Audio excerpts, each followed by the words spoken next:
Good morning viewers, myself doctor Prerna Saini. आज हम B Ed first year के childhood and growing up paper के अंतर्गत मनोरचनाएं या हम कह सकते हैं हमारी रक्षात्मक युक्तियाँ उसकी परिभाषाओं की स्टडी करेंगे। इसका मीनिंग हमने पूर्व के वीडियो में बना करके अपलोड किया है, आप पहले उसे देखिएगा, उसके बाद इस वीडियो को देखिएगा।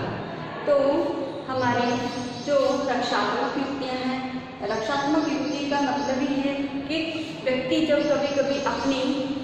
सफलताओं के अनुसार उतनी सफलता प्राप्त नहीं कर पाता और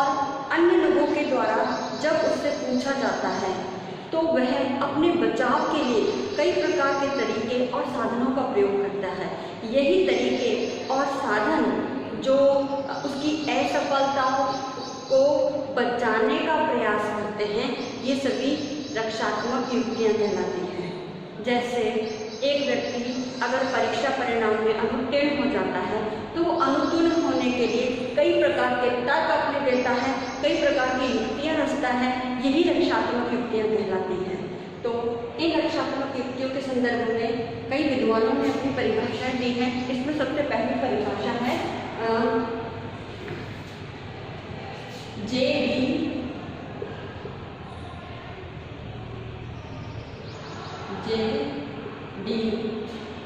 पेज के अनुसार।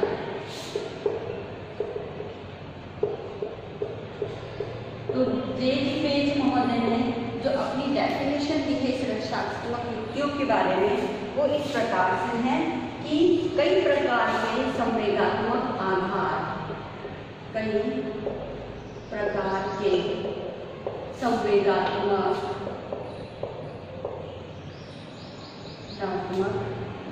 आधार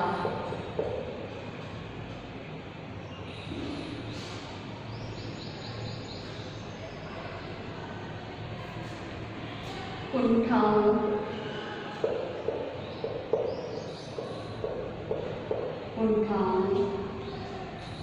तथा अंतःद्वंद्वों के फलस्वरूप तथा अंतर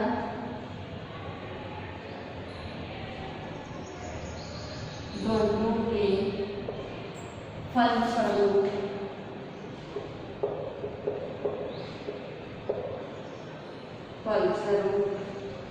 जब मनोवैज्ञानिक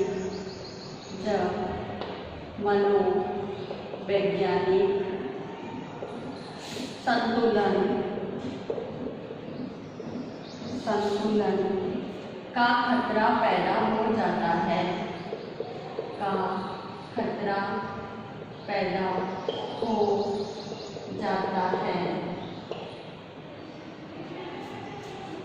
तब मानव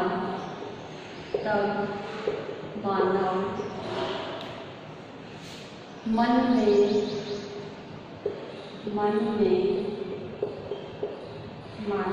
में जिन छल प्रपंचों तथा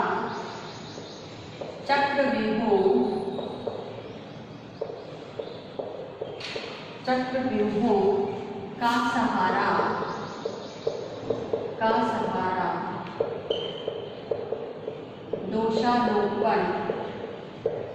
दोषारोपण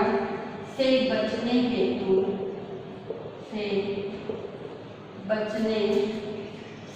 हेतु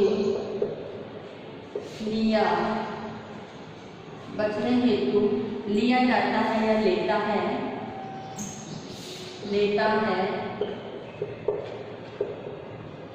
लेता है उन्हें ही रक्षात्मक युक्तियाँ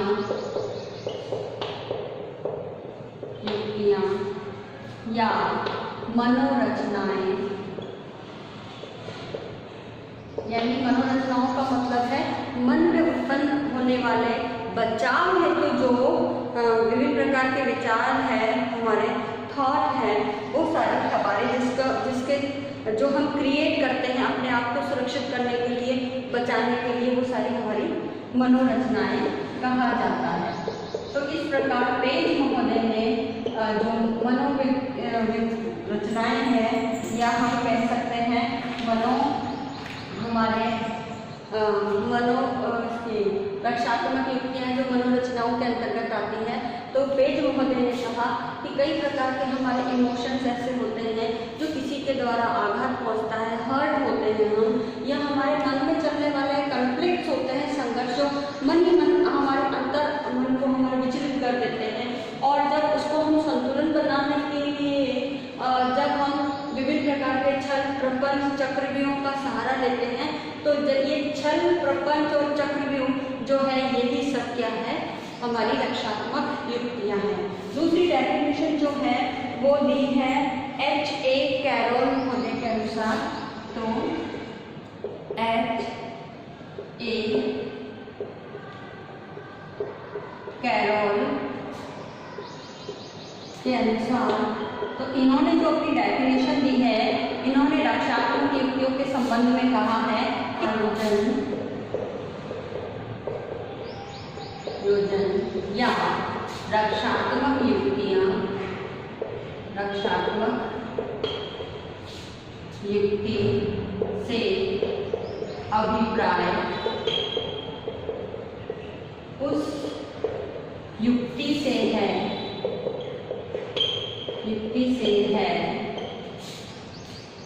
जिसका प्रयोग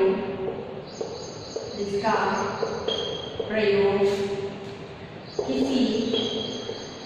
आवश्यकता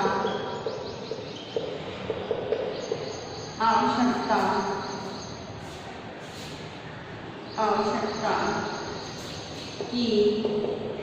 और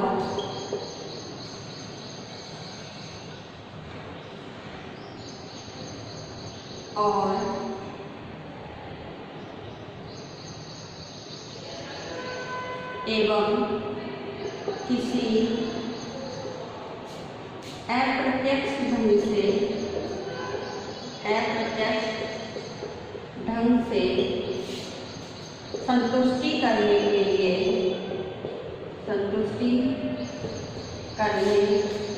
के लिए किया जाता है ताकि तनाव को कम किया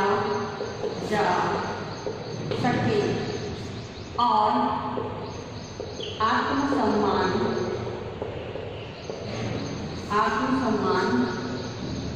बनाए रखा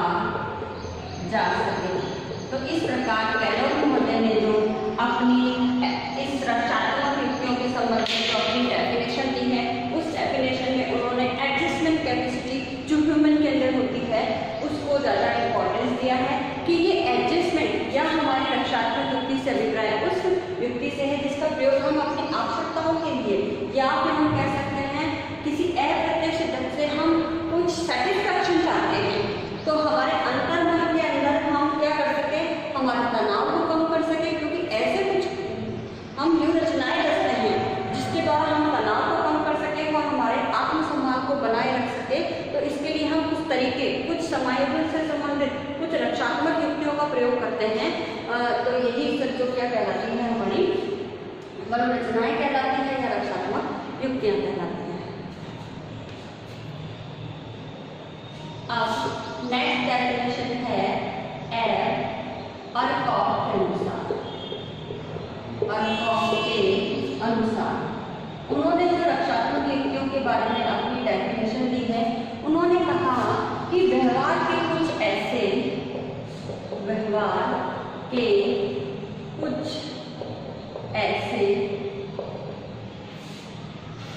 प्रारूप जिसका प्रयोग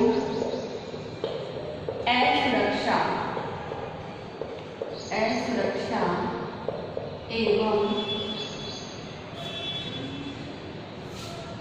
दुष्चिंताओं, जब हमारे अंदर दुष्ट दुश्चिंताएं होती हैं, तो उन दुश्चिंताओं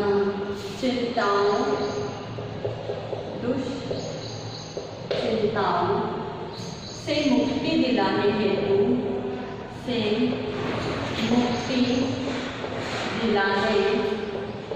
हेतु किया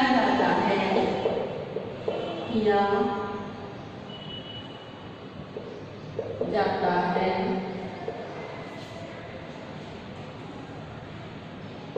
रक्षात्मक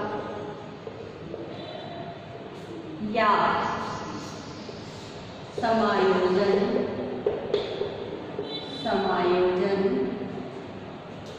युक्तियों का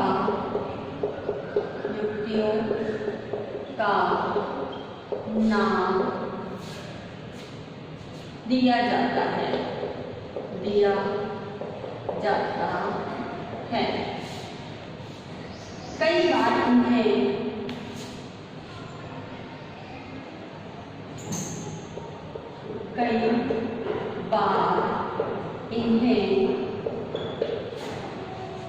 अहम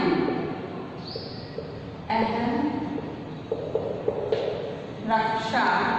युक्ति यानी इसको कहेंगे ईगो डिफेंस मैकेनिज्म, ईगो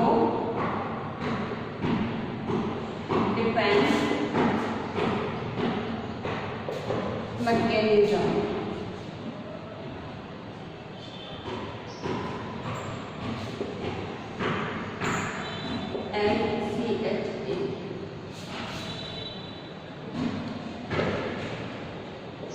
तो ये ईगो डिफेंस मैकेनिज्म का नाम ही दिया जाता है, क्योंकि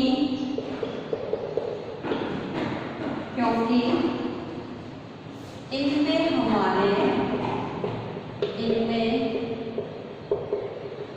हमारे अहम यानी हमारा जो ईगो है अहम या इसे कहेंगे ईगो और आत्मा यानी हमारा सेल्फ, इस सेल्फ को चोट लगने से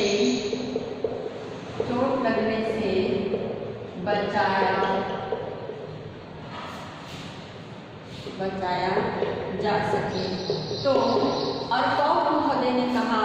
कि हमारे व्यवहार के लिए कुछ ऐसे हमारे डिजाइन जो हमारे मन मस्तिष्क में चलते हैं और उसका प्रयोग हम क्यों करते हैं, क्योंकि हम अपने आप की चिंताओं से मुक्त अपने आप को रख सकें और हम जो असुरक्षित हम महसूस कर रहे हैं उसको हम असुरक्षा को समाप्त कर सकें। तो इसके लिए हम रक्षात्मक युक्ति का प्रयोग करते हैं और कई बार हम इसे जो है ईगो डिफेंस मैकेनिज्म के नाम से भी जानते हैं, क्योंकि ये क्या करता है हमारे अहम को यानी ये अहम और हमारे सर को जो भी हर्ट हुए हैं हम उसको बचाने का प्रयास करता है। और नेक्स्ट डेफिनेशन है डेविन्सन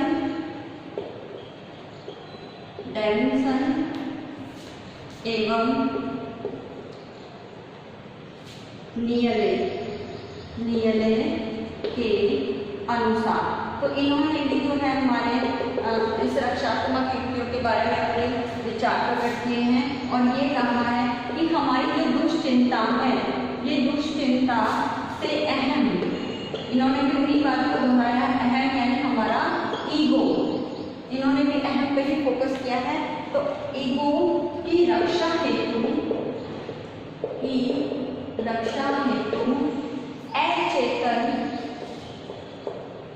अचेतन मन जिस युक्ति की सहायता लेता है उसे रक्षात्मक युक्ति कहा जाता है। तो तो इस प्रकार हमारे जो डेविसन और नील महोदय ने कहा है कि हम हमारी अगेन उन्होंने ही दुश्चिंता पे ही फोकस किया है कि दुश्चिंता को हम अपने बचाने के लिए, ताकि हम हमारे ईगो की रक्षा कर सकें, और ईगो की रक्षा करने के लिए हमारे अचेतन मन में जो व्यू रचनाएं रची जाती है इस दुश्चिंता के बचाव के लिए, वही सब क्या है, हमारी रक्षात्मक युक्तियां हैं। तो इस प्रकार कहा जा सकता है कि रक्षात्मक युक्तियां हमारे अचेतन मन में चलने वाले हमारे ऐसे विचार हैं जो हमें हमारे तनाव से, हमारे जो डिप्रेशन है, हमारी जो चिंताएं हैं, उनसे हमें मुक्त रखता है, और साथ ही हम इसके द्वारा अपने आप को मानसिक रूप से संतुलित ऐसा व्यवहार दिखाते हैं। तो इसलिए हम कई प्रकार के ऐसे प्रारूपों का चयन करते हैं ताकि हम हमारे जो तनाव है उसको कम कर सकें, हमारे ईगो को उसमें हर्ट ना हो ज़्यादा, इसको हम ये जो है, और साथ ही हमारे सेल्फ को किसी प्रकार की हानि ना हो, तो इसके लिए कई प्रकार की हम रचनाएं रचते हैं। अब आज का असाइनमेंट इस प्रकार से है। इस असाइनमेंट में हम आपको एक क्वेश्चन देते हैं, इसके अनुसार जो रक्षात्मक युक्तियां हैं, इन रक्षात्मक युक्तियों की परिभाषाओं को